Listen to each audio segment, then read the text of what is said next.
حلال کھانا ہے، حرام نہیں کھانا، حلال کھانا ہے، حرام نہیں کھانا، حلال کمانا ہے، حرام نہیں کمانا، حلال ہمیشہ تھوڑا رہے گا، حرام ہمیشہ زیادہ رہے گا۔ قل لا يستوي الخبيث والطيب ولو اعجبك كثرة الخبيث، اس آیت میں اللہ تعالیٰ اشارہ فرما رہے ہیں کہ دیکھو حلال اور حرام برابر نہیں ہے، اگرچہ حرام کی کثرت تمہیں بہت اچھی لگے گی، اس آیت میں اشارہ ہے کہ حرام زیادہ رہے گا، حلال تھوڑا رہے گا۔ امتحان ہے نا۔ ایک دفعہ چیچا وطنی میں ہمارے علاقے کے قریب ہے، ایک بزرگ سے مولانا عبداللطیف صاحب، بڑے اللہ والے تھے، ہم ان کے پاس بیٹھے ہوئے تھے، دو آدمی آ گئے، تو ایک نے آ کر، یہ کوئی 30-40 سال پرانی بات ہے لیکن مجھے یاد اس طرح رہ گئی کہ اس کا ایکشن، اس کی دعا، ان بزرگوں کا جواب وہ ایسا عجیب سا تھا کہ وہ آج تک نقشہ میرے ذہن میں فکس ہو گیا۔ ان کی داڑھی تھی چھوٹی، سر پہ ٹوپی تھی خاکی رنگ کی، اور بڑا چشمہ تھا، یوں ایسے کر کے چوڑا چشمہ تھا۔ آ کر کہنے لگے حضرت جی دعا کرو اللہ رزق حلال دے وے، تے بہتا سارا دے وے، یوں ہاتھ پھیلائے، اللہ تعالیٰ رزق حلال دے وے، بہتا سارا دے وے۔ انہوں نے بڑے پولے منہ سے کہا حلال تا تھوڑا ہی لبو، وہ ایسے انہوں نے بے ساختہ حلال تا تھوڑا ہی لبو، وہ میرے اندر راسخ ہو گئی یہ بات۔ ڈاکٹر ہو، تاجر ہو، وکیل ہو، انجینئر ہو، زمیندار ہو، کاشتکار ہو، صنعت کار ہو، حلال حرام کے مقابلے میں تھوڑا رہے گا، اور شیطان دکھاتا رہے گا دیکھو دیکھو دیکھو بڑی زبردست ہے، نہیں روکنا ہے روکنا ہے روکنا ہے روکنا ہے کہ ایک دن اللہ کے سامنے بھی کھڑے ہونا ہے۔ اگر یہ مریض کل کو قیامت کے دن زاہد کا گریبان پکڑ کے کھڑے ہو گئے، یا اللہ میری تو 5 روپے کی دوائی سے بھی کام چل سکتا تھا، اس نے 100 روپے کی گولی لے کر دی، تو پوچھ اس سے، تو کیا جواب دو گے اس نے؟ اگرچہ یہ ایسا نہیں کرتا مجھے پتہ ہے، اس لیے میں نے اس کا نام لیا ہے، یہ ماشاءاللہ درویش ڈاکٹر، تو کیا جواب دے گا وہ؟ تو دوسری بتائی کلو من الطیبات، حلال کھانا ہے، حرام نہیں کھانا۔ 4 چیزیں اللہ نے بیان کی، 2 غذائیں، 2 روحانی مقامات۔ اب اسی پر ہم آتے ہیں۔ اللہ تعالیٰ نے قسم اٹھائی انجیر اور زیتون کی کہ ہمارے جسم کو غذا چاہیے، تو غذا کا علم دیا۔ ہمارے آپ سب سے کہتا ہوں طب نبوی پڑھو، یہ زاہد سے بھی کہتا ہوں، آپ سے بھی کہتا ہوں، طب نبوی پر 2 کتابیں ترجمہ ہو چکی ہیں، طب نبوی کا عنوان ہے، اس سے آپ کو بہت رہبری ملے گی، چونکہ آپ کے ہاں غذائی چارٹ اور چیزوں کے اثرات وہ آپ کے ہاں یہ علم نہیں ہے، لیکن میرے نبی نے یہ علم دیا ہے، اور آپ نے غذا کا چارٹ دیا ہے۔ علامہ ذہبی نے جو طب نبوی لکھی ہے اس میں ایک چارٹ ہے کہ کس چیز کو کس کے ساتھ نہیں کھانا چاہیے۔ مثلا ہمارے نبی جب روٹی کھاتے تھے دودھ نہیں پیتے تھے، جب گوشت کھاتے تھے دودھ نہیں پیتے تھے، جب دودھ پیتے تھے تو گوشت نہیں کھاتے تھے، جب دودھ پیتے تھے تو روٹی نہیں کھاتے تھے، جب دودھ پیتے تھے مچھلی نہیں کھاتے تھے، 2 سالن اکٹھے نہیں کھاتے تھے، 2 سالن کبھی زندگی بھر نہیں کھائے، ہمیشہ مفرد غذا کھائی، ساری زندگی چھنا ہوا آٹا نہیں کھایا۔ اور ابھی تمہارے ڈاکٹروں نے میرے سامنے ساری بیکری رکھی، جو چھنے کا بھی سردار، میدے کا میدا، ان کو تو خود نہیں پتہ کیا کھانا ہے کیا نہیں کھانا، تو یہ مریضوں کو کیا بتائیں؟ ساری زندگی میرے نبی نے چھنا ہوا آٹا نہیں کھایا، اللہ اکبر، ساری زندگی فائبر سے بھرا ہوا۔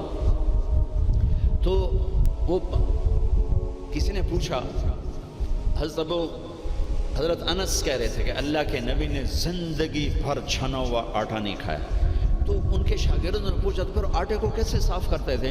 کہا اس کو پیستے تھے، پھر وہ پھونک مارتے تھے، پھونکوں سے جو چھلکے اڑ گئے باقی کو گوندھ کے روٹی بنائی جاتی تھی۔ تو چلو ہم تو اتنے مضبوط نہیں ہیں کہ ایسی روٹی کھا سکیں، لیکن ہم یہ بیکری تو چھوڑ سکتے ہیں، ہماری جماعت گئی بینن، ایک ساتھی کو ہارٹ اٹیک ہو گیا، ہاسپٹل لے گئے، انہوں نے کہا جی یہاں تو کوئی ہارٹ کا ڈاکٹر ہی کوئی نہیں، کیوں کہ یہاں کسی کو ہارٹ اٹیک ہے ہی کوئی نہیں، نہ کسی کو شوگر ہے، نہ ہارٹ اٹیک ہے، نہ بلڈ پریشر ہے۔ میں کہا ساڈا پاکستان بھرا پہ اتنے کمانا۔ پھر انہوں نے ریسرچ کی کہ وجہ کیا ہے، تو پتہ چلا کہ پورے ملک میں بیکری کوئی نہیں۔ جب تک بیکریاں ہیں نا آپ کے کلینک آباد رہیں گے، فکر نہ کرو، دعا کرے کرو بیکریاں چلدیاں رہیں۔ جب بیکریاں بند ہو گیا تو کلینک بند ہو جائے۔ پورے ملک میں بیکری کوئی نہیں، پورے ملک میں مٹھائی کی دکان کوئی نہیں، پورے ملک میں مٹھائی کی دکان کوئی نہیں، ان کا میٹھا شہد ہے، شہد کھاتے۔ پورے ملک میں بناسپتی گھی کوئی نہیں، یا وہ زیتون کا تیل ہے یا دیسی گھی ہے، بناسپتی آئل کوئی نہیں، سفید چینی کوئی نہیں، سفید چینی کوئی نہیں، سفید چینی تو وائٹ پوائزن کہلاتا ہے۔ تب اب آپ ڈاکٹروں کو بھی نہیں پتا کہ بھئی کیا کھانا ہے کیا نہیں کھانا۔ میرے نبی نے زندگی بھر چھنے ہوئے آٹے کی روٹی نہیں، 2 سالن نہیں جمع کی۔ حضرت عمر رضی اللہ عنہ کے بیٹے نے دعوت کی عبداللہ نے کھانے کی، عمر تشریف لائے، پہلا لقمہ لیا چھوڑ دیا، کہا بیٹا میں نہیں کھاتا۔ کہا ابا جی کیا ہوا؟ کہا یہ 2 سالن ہے۔ کہا کیسے؟ ایک ہی تو ہے، گوشت بنایا، کہا اس میں گھی ڈالا ہوا ہے، گھی الگ سالن ہے، گوشت الگ سالن ہے، اور اللہ کا نبی 2 سالن کبھی نہیں کھاتے تھے۔ اور اب یہ جو بوفوں میں آپ لوگ میں ڈاکٹروں کے تباہی پھر تو ایک پلیٹ ایسے لگتی جیسے اونٹ کا کوہان ہوتا، اچھے گئی ہوں گی۔ اب یہاں 7 اپ بیچاری کیا کرے اور ہاضم اللہ کیا کرے؟ عبداللہ بن عمر کے پاس ایک حکیم آیا، کہا حضرت یہ آپ کی خدمت میں جوارش۔ کہا بھئی یہ کس لیے؟ کہا جی یہ ہاضمے دار ہے۔ تو وہ ہنس پڑے گا، بیٹا 40 سال ہو گئے میں نے پیٹ بھر کے کبھی کھانا نہیں کھایا، تو مجھے اس کی کیا ضرورت ہے؟ یہ تو آج کے لوگ کھائیں جو بھوک سے بھی اوپر بڑھ کے کھاتے ہیں اور دن میں 6 دفعہ کھاتے ہیں۔ والتین والزیتون، ایک اور حدیث یاد آ گئی، ما ملأ آدمی وعاء شرا من بطنہ، سب سے بدترین برتن جسے انسان بھرتا ہے، سب سے بدترین برتن جسے انسان بھرتا ہے وہ اس کا پیٹ ہے۔ کفى لابن آدم لقیمات یقمن بہ صلبہ، اے آدم کی اولاد تیری کمر سیدھی کرنے کے لیے چند لقمے کافی ہیں، اسے بھر نہیں۔ اور اگر تو چاہتا ہے کہ نہیں میں نے کھانا ہی ہے تو پھر 3 حصے کر، ایک غذا کو دے، ایک حصہ پانی کو دے، اور ایک حصہ ہوا کو دے۔ لا ناکل حتی نجوع، بھوک نہ لگے مت کھانا۔ وَإِذَا أَكَلْنَا لَا نَشْبَعُ، جب کھانا تو پیٹ بھر کے کبھی نہ کھانا۔ اگر ہمارے عوام یہ شروع کر دیں تو آپ کی ڈاکٹری پھر کہاں جائے، ویلے بیٹھے مکھیاں مارو گے۔ ہاں، والتین والزیتون، اعلیٰ غذاؤں کی قسم اٹھائی اللہ تعالیٰ نے کہ پیغام دیا ہے کہ غذا اچھی کھاؤ، تھوڑی کھاؤ، اچھی۔ پھل کی قسم اٹھائی، گوشت روٹی کی قسم نہیں اٹھائی، وہ بھی غذائیں ہیں، پھل سب سے لطیف غذا۔ پھر والتین، میرے نبی کے سامنے والتین، انجیر لائی گئی تو آپ نے فرمایا کہ اگر دنیا میں جنت کے پھلوں کے مشابہ کوئی پھل ہے تو یہ انجیر ہے، نہ اس کا چھلکا ہے نہ اس کی گٹھلی ہے، اور یہ جنت کے پھلوں کی صفت ہے کہ نہ جنت کے پھل میں چھلکا ہے اور نہ گٹھلی ہے۔ پھر آپ نے اس کے فوائد بتائے، یہ کھاؤ، یہ تمہارے جوڑوں کے درد کو نفع دیتی ہے اور تمہاری بواسیر کو ختم کرتی ہے۔ پھر آگے کئی فوائد بتائے، زیتون کا فرمایا کہ سب سے بہترین تیل زیتون، اسے پیو بھی صحیح، اس کی مالش بھی کرو، اسے ملو بھی صحیح، اسے کھاؤ بھی صحیح، اسے پیو بھی صحیح۔ تو اللہ تعالیٰ نے اعلیٰ ترین غذاؤں کی قسم اٹھائی اللہ تعالیٰ یہ بھی تو کہہ سکتا تھا مجھے سموسے کی قسم، مجھے پکوڑے کی قسم، مجھے حلوے کی قسم، مجھے پوڑی کی قسم، والتین والزیتون، مجھے انجیر کی قسم، مجھے زیتون کی قسم۔ یہ پورا چارٹ دیا ہے۔ آپ لوگ یہ علم پڑھو کہ میرے نبی کا غذاؤں کے بارے میں کیا معمول تھا اور میرے نبی نے کیا فرمایا۔ اوروں کو نہ صحیح اپنے لیے پڑھو۔ تو میں بتا رہا تھا علامہ ذہبی کی طب نبوی میں ہے وہ، یہ اس کے ساتھ، یہ اس کے ساتھ، یہ اس کے ساتھ، اس کو اس کے ساتھ نہیں، اس کو اس کے ساتھ نہیں۔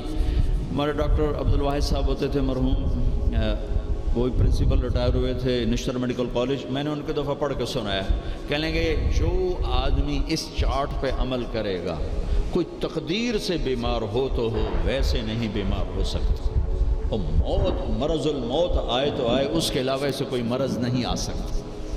تو اللہ تعالیٰ نے ہمیں اچھی غذا کھانے کا حکم دیا۔ اندھا دھند، چونکہ جسم امانت ہے، پیٹ باہر نکل آئے۔ ایک صحابی ان کا پیٹ باہر نکلا ہوا تھا، تو آپ نے اس کے پیٹ پر یوں انگلی رکھ کر کہا کہ اگر یہ چربی یہاں نہ ہوتی تو کتنا اچھا ہوتا، لو کان ھذا فی غیر ھذا، کہ اگر یہ چربی یہاں نہ ہوتی تو کتنا اچھا ہوتا۔ غذاؤں کا صحیح یہ آپ کا علم ہے، لیکن آپ کے پاس بھی علم کوئی نہیں۔ سارے ڈاکٹر ڈبل روٹی کھا کے ناشتہ کر کے ہم نے، اور ڈبل روٹی وہ تو سارے کا سارا اس میں سے فائبر نکلا ہوا ہے۔ اس سے بہتر ہے آپ سادہ آٹے کی سادہ روٹی کھا کے آؤ، اور پھر 10 چیزیں ملا کے کھانا۔ پھر تیسرا کھانے کا اصول بتایا، کلوا واشربوا ولا تسرفوا، کھاؤ بھی صحیح، پیو بھی صحیح، پر پیٹ بھر کے نہ کھانا، ورنہ بیماریوں کا شکار ہوتے رہو۔ تو وہ نا کھانا، گوشت، روٹی، چاول، سویٹ ڈش، اوپر کوکا، اوپر کوک، اوپر پیپسی، اوپر 7 اپ، دبائی پھیر دی۔ کم از کم اب ڈاکٹر تو اچھا نمونہ پیش کرو۔ جب ڈاکٹر ہی 3 لیٹر دے پیپسی پیندا پہ ہوئے تو بیچارے مریض کو کیا پتہ چلے گا۔ تو پہلا اصول بتایا ہے، انسان اچھا کامل نمونہ کب بنتا ہے؟ صحت اچھی۔ صحت اچھی کیسے ہوتی ہے؟ غذا صحیح۔ غذا، زیتون کڑوا ہوتا ہے، انجیر میٹھی ہوتی ہے۔ تو ایک بدو نے یہ آیت سنی، کہنے لگا یار یہ اللہ تعالیٰ قسم اٹھا رہا ہے، انجیر کی قسم، زیتون کی قسم، یہ کوئی بڑی مزیدار چیز ہے کہ میں کھاتا ہوں۔ تو اس نے انجیر کھائی، انجیر تو واقعی مزیدار ہوتی ہے، کہنے لگا بھائی واقعی اللہ نے صحیح قسم اٹھائی ہے۔ پھر زیتون کھایا، زیتون کڑوا ہوتا ہے، تو کہنے لگا لگتا ہے اللہ تعالیٰ نے چکھے بغیر ہی قسم اٹھا دی ہے اس کی۔ والتین والزیتون۔ تو میں آپ سب سے، بچوں سے، بچیوں سے، ڈاکٹروں سے کہتا ہوں، اپنی غذاؤں کو، بیکری سے باہر آؤ، بیکریوں سے نکلو، بسکٹوں سے، پیسٹریوں سے، کیک سے، سموسے، پکوڑے۔ اپنے نبی کا چارٹ پڑھو، میرے نبی کیسے کھاتے تھے، کیا کھاتے تھے۔ کم از کم اس سے راستہ مل جائے گا۔ وہ غذائیں تو ہم نہیں کھا سکتے، لیکن کم از کم ہمیں راستہ تو ملے گا۔ کبھی آپ نے بھنا ہوا گوشت زندگی بھر نہیں کھایا۔ بھنا ہوا گوشت، ہماری کڑھائیوں سے سارا بازار بھرا پڑا ہے، زندگی بھر بھنا ہوا گوشت نہیں کھایا، اور گوشت کھایا تو صرف گوشت ہی کھایا۔ اور آپ کو گوشت میں بکرے کی دستی پسند تھی، اگلا حصہ گردن کا گوشت پسند تھا، دستی کا گوشت پسند تھا۔ عبید رضی اللہ تعالیٰ عنہ باورچی تھے، وہ دیگ چڑھائے ہوئے کھڑے تھے، تو آپ نے کہا عبید مجھے دستی پکڑانا۔ عربوں میں بوٹیاں نہیں بناتے تھے، پورا حصہ ڈال دو۔ تو انہوں نے ایسے ڈوئی ڈالی اور دستی نکال کے آپ کو پیش کی۔ آپ نے دونوں ہاتھوں سے پکڑ کر ساری کو ایسے نوچ نوچ کے کھایا، یوں پھینک دی۔ کہا عبید دستی پکڑانا، ٹھیک ہے نیچے پھینک، عبید دستی پکڑانا۔ تو اس نے پھر آپ کو یوں پیش کی، آپ نے دونوں ہاتھوں سے یوں نوچ کے اسے کھایا، پھر یوں پھینک کر کہا عبید دستی پکڑانا۔ کہنے کہ یا رسول اللہ اب بکرے میں تو 2 ہی ہوتی ہیں، اگر تیرا بھلا ہو جائے، اگر تو میرے کہنے پہ ڈوئی ڈال دیتا تو جب تک میں کہتا رہتا اللہ میرے لیے نکال کے مجھے کھلاتا رہتا۔ تیری بے یقینی نے کام خراب کر دیا۔ اب باہر نکلے، صحابہ بیٹھے تھے۔ آپ نے کہا کیوں بیٹھے ہو؟ کہا جی بھوک نے ستایا ہے، باہر آ گئے ہیں، سردیوں کا زمانہ۔ تو آپ نے حضرت علی سے فرمایا علی جاؤ یہ کھجور سے کہو اللہ کا رسول کہتا ہے ہمیں تازہ کھجوریں دو۔ اگر حضرت علی بھی عبید کی طرح کہہ دیتے کہ جی یا رسول اللہ کھجوریں تو سردیوں میں کوئی نہیں ہوتی، تو پھر وہیں اللہ کی مدد رک جاتی۔ تو علی کا مقام تو عبید سے بہت اوپر تھا، وہ ایک دم اٹھے، کہنے لگے اللہ کا رسول کہہ رہا ہے ہمیں تازہ کھجوریں چاہیے۔ تو شدید سردی میں درختوں کھجور کے پتوں سے تازہ ٹپ ٹپ ٹپ کھجوریں اتنی گری کہ پوری چادر بھر گئی۔ تو آپ نے چادر اٹھا کے لاؤ بھائی کھاؤ بھائی، آپ نے سب کو کھلایا۔ تو آپ کو گوشت میں دستی پسند تھی، لیکن آپ گوشت کھاتے تھے ساتھ اور کوئی چیز نہیں کھاتے۔ تو ایک آپ سے ایک مسلمان کے ذمے ہے اپنی صحت کی حفاظت کرے کہ اس سے کام لینا ہے، دنیا کا بھی، دین کا بھی، خدمت کا بھی۔ سبسکرائب کریں ہمارے چینل لائٹ ٹو ہیومینٹی کو، کلک کریں بیل آئیکن پہ جس سے ہر ایک نوٹیفیکیشن آپ کو ملتی رہے۔